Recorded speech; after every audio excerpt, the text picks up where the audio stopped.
Hello and welcome to Independence Institute Television, IITV on YouTube.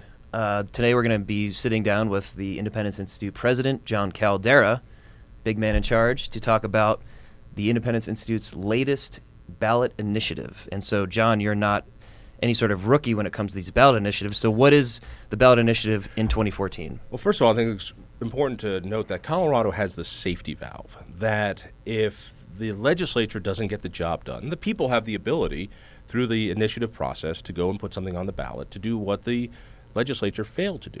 In this case, 3 times in the last few years, the legislature had a bill that would open up a public meeting for when school districts and school unions negotiate over their contracts.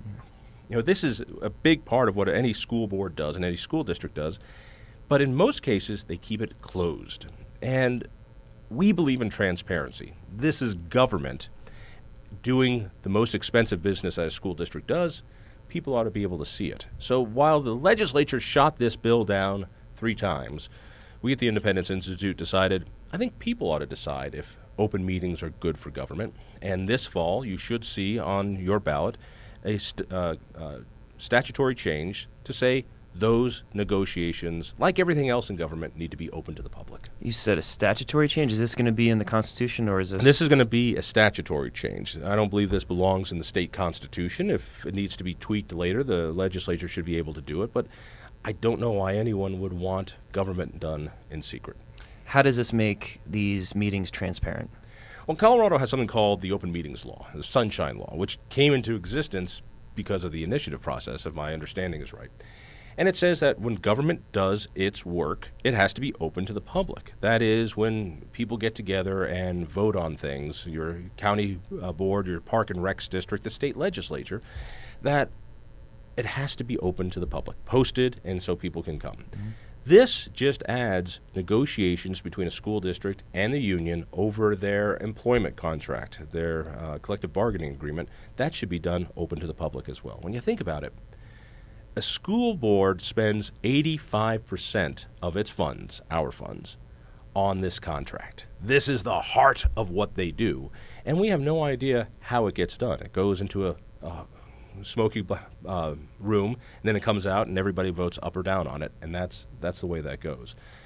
I think it's important that people see what both sides are saying, what both sides are arguing, how they're being represented, how we're representing taxpayers, and how we're representing teachers. Imagine the state legislature going through their budget process. This is the big thing they do every year. And that the Joint Budget Committee wouldn't be open to the public. People would scream bloody murder.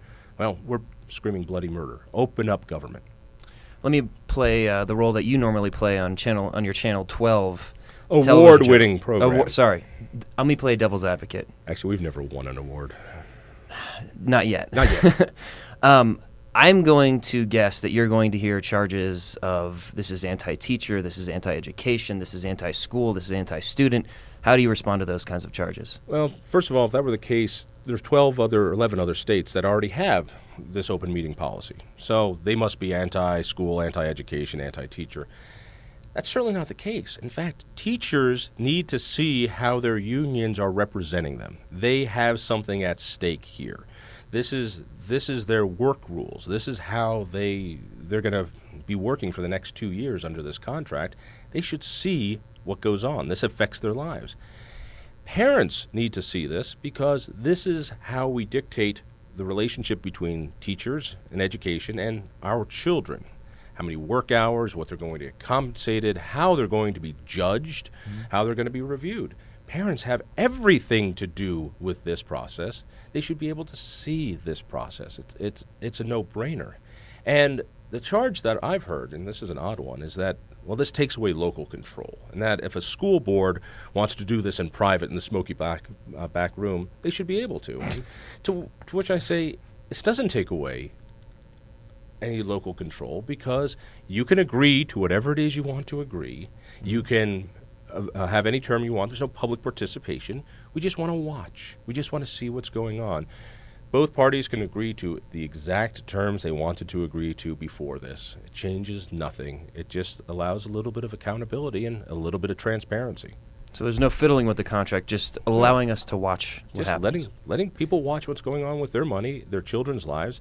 And by the way, teachers should have the right to see how they're being represented. Absolutely. What's the number? Any numbers associated with this yet? We haven't been given the ballot number. It went in as Initiative 124. As soon as the Secretary of State gives it the okay, which could be any moment now, they'll assign it a number. Could be 69, could be 70. I'm trying to think of all the rhymes and dirty jokes now, but we'll see what comes of it. Where can people learn more? Go to the Independence Institute webpage, independenceinstitute.org. All right. Thank you for checking into Independence Institute TV. To hear the latest from the Independence Institute, check back to our YouTube channel. Thanks a lot.